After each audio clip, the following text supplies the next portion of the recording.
Glenn Greenwald and Russell Brand sat down to have a conversation about censorship. And I want to piggyback off of that story about the OPCW report.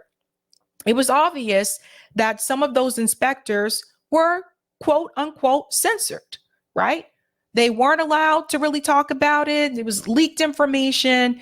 People didn't want to hear what they had to say. The report didn't even include their statements. So they were censored. They were silenced, so to speak. Here it is 5 years later. And now we're going on to this story here with Russell Brand and Glenn Greenwald talking about just that, being silenced, whether it's independent media, whether it's social media, to be honest with you. And these two go hand in hand here because both of them have had to deal with this one time or another. Now, we all know where Glenn Greenwald's suppression comes from. Basically, him covering the Edward Snowden story, basically put a watch out there for people like, oh, we need to try to silence him.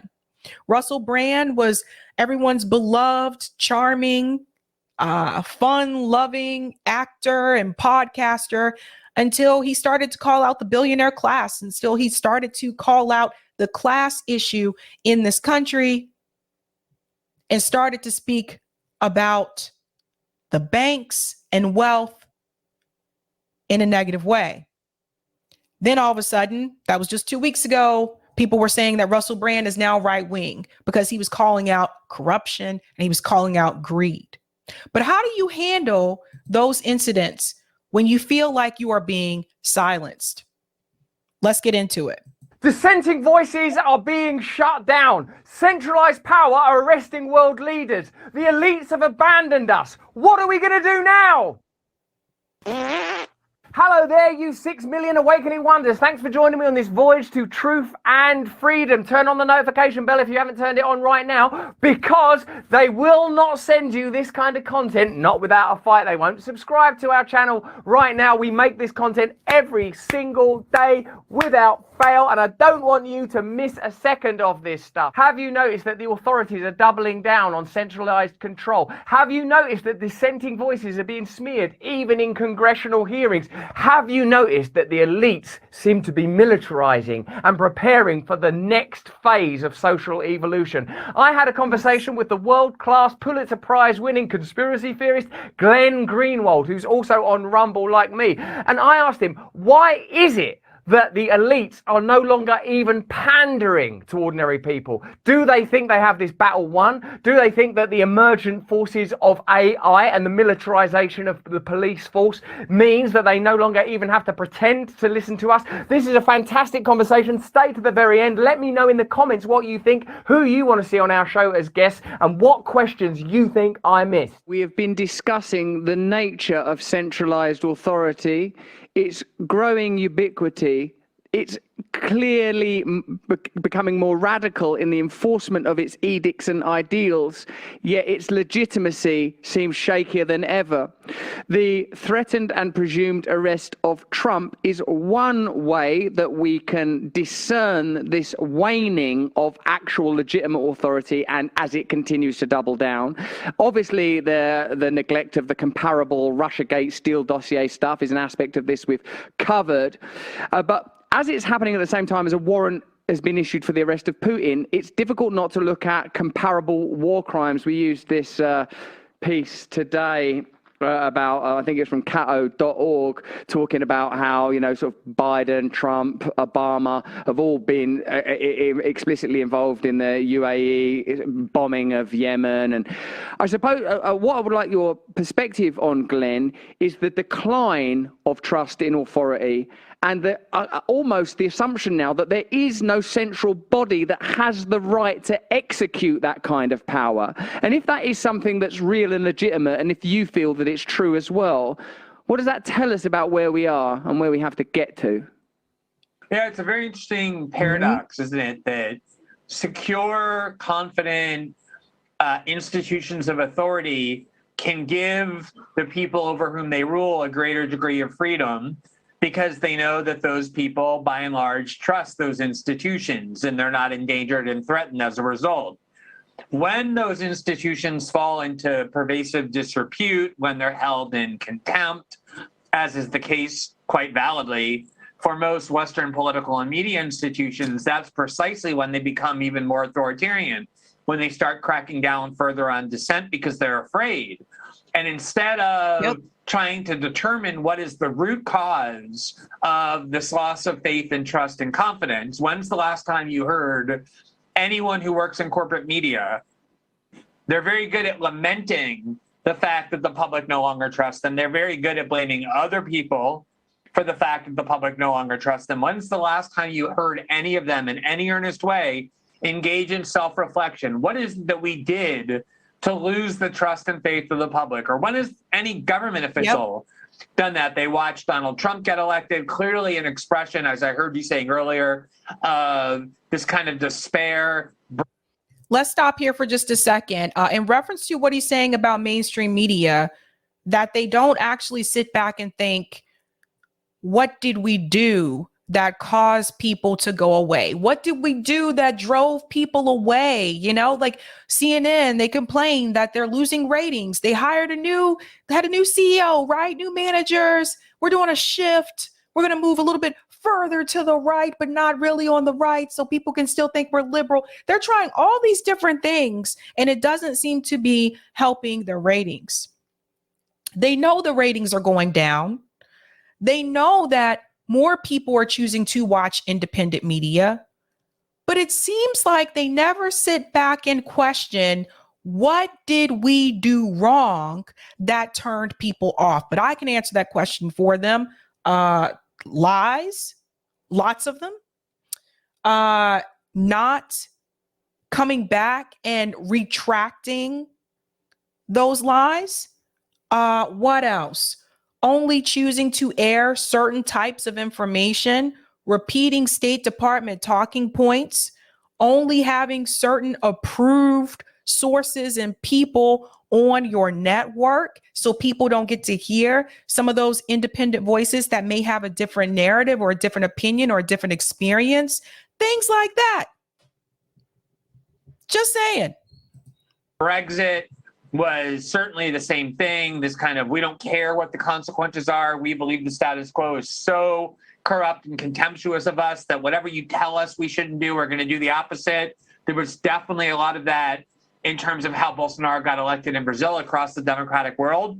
And so instead of ever asking, why are people losing faith and trust in us, they instead want to demonize the population. They're racist, they're dangerous, they're engaged in terrorism.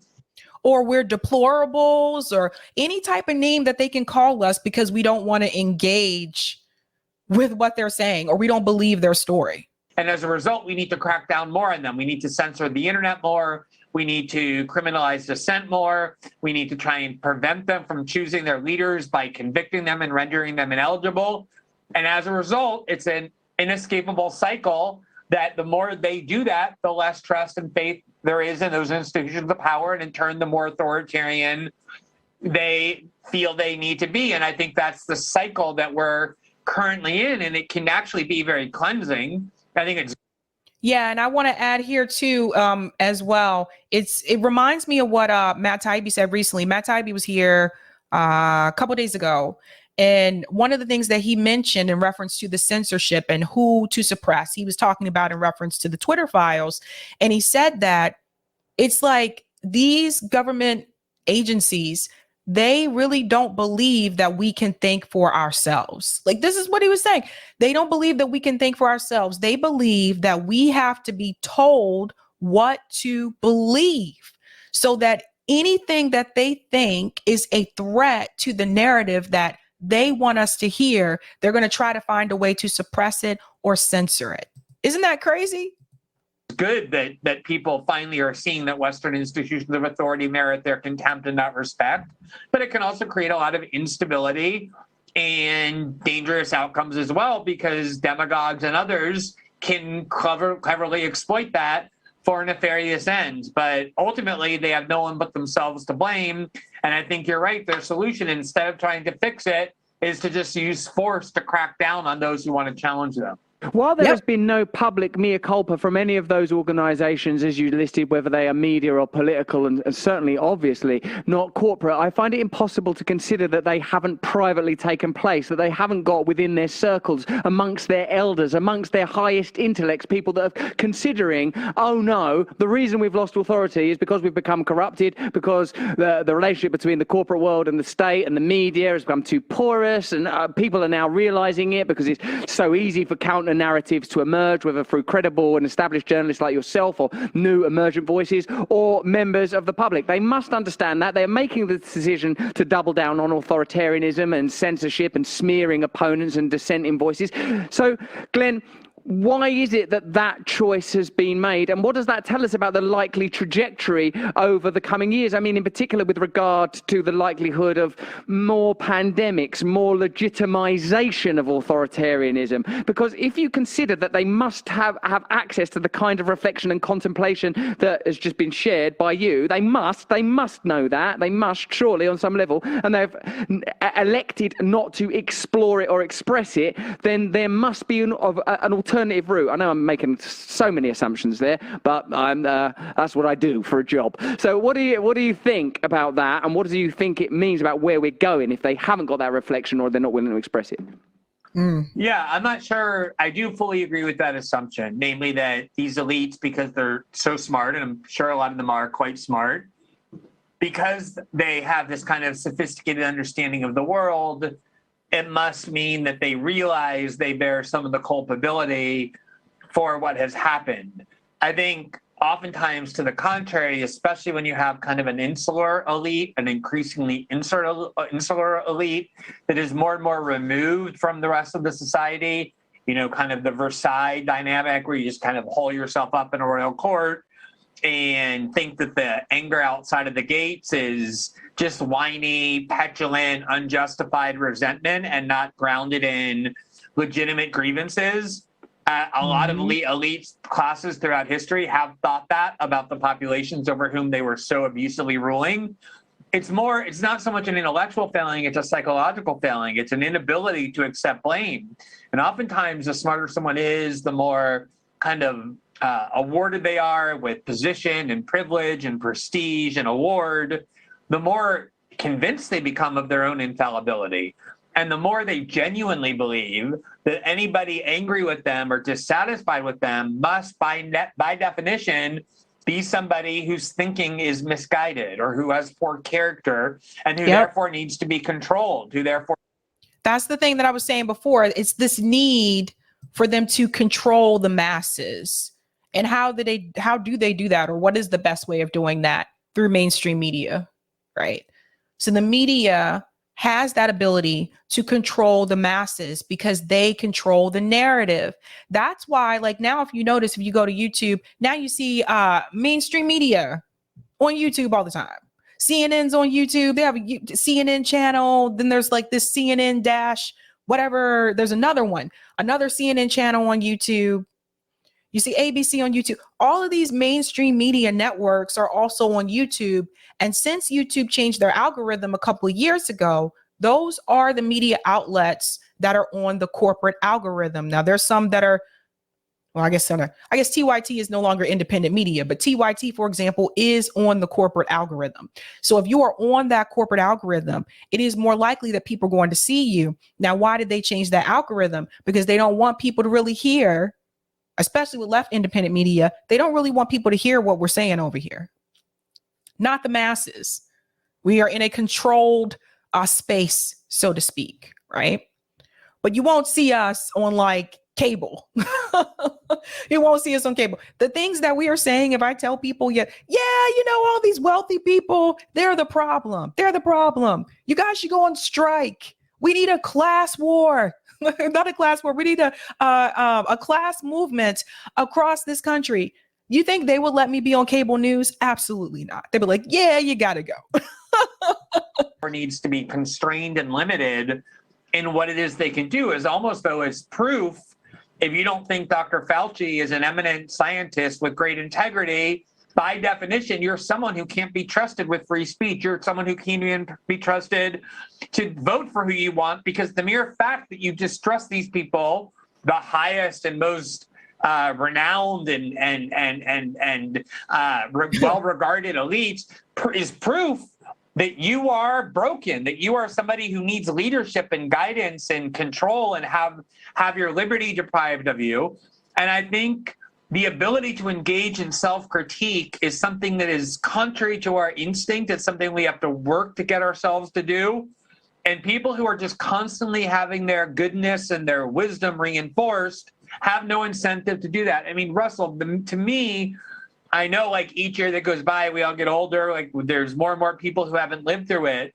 But the 2003 invasion of Iraq, I think was even more of an eye-opening moment than the 2008 financial crisis, although they came one after the other and they're probably interconnected and inextricable. But the fact that so many well-intentioned people assumed that when people like Colin Powell and Tony Blair and, you know, the New York Times and all the journalists who you're told to trust from both sides of the aisle are all in unison telling you the same thing, and it all turns out to be a lie. And by the way, when, you know, they told us that we were in Iraq because there were weapons of mass destruction, turns out there were no weapons of mass destruction. But after that, like all of the lies that were told surrounding that particular war, where was the accountability after the fact? Where was the accountability? There seemed to be none. I mean, a lot of these, you know, news pundits kept their jobs after that. And then you had people like talk show hosts like Phil Donahue who lost his job because he spoke out against it. So it turned out that Phil Donahue was correct. It turns out that the Dixie Chicks were correct. And the majority of Americans, including those mainstream media pundits, were incorrect. But there seemed to be no accountability after the fact. That's the thing. There's no punishment here for the lies. Like none. Huge numbers of people are murdered because of it. They lose their lives because of it. The region is destabilized. ISIS arises. Like some of the worst possible outcomes imaginable because of the elites and the most well-regarded mistakes. And then you watch those very same people who to this day aren't just in the same positions of power, but greater positions of power. They suffered no consequences at all. That's exactly my point. That is exactly my point. They were not held accountable at all. And some of those people got promoted after telling lies. It makes no sense to me. Same with the 2008 financial crisis. Then, of course, you're going to create this breach where you have the elites over here and the masses over here who both distrust and hate them. And the more distrust and hate there is for the elites from the masses, the more the elites believe the masses can't be trusted to make their own choices. And I think that's the tension that's happening. Well, then I agree. Glenn, if that is indeed the case, then what we have is in fact a new aristocracy, a new oligarchy. We have unattainable, unaccountable elites that are not interested in the voices of those they claim to represent. It sounds to me that you're describing, in a sense, the precondition for revolution, or a type of tyranny and authoritarianism such as the world has never before seen because it's never had the utility that it. Such as what you see right now happening in France.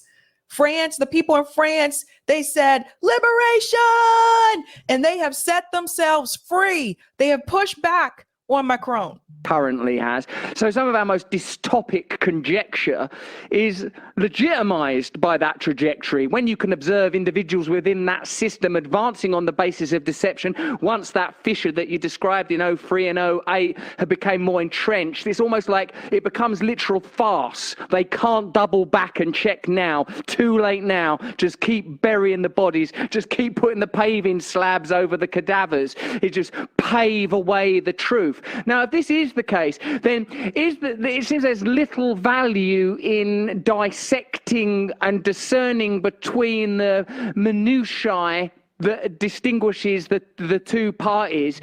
In fact, what's required is a galvanization of a kind of a new populist force. Is it, Glenn, or am I doing that speculative thing again?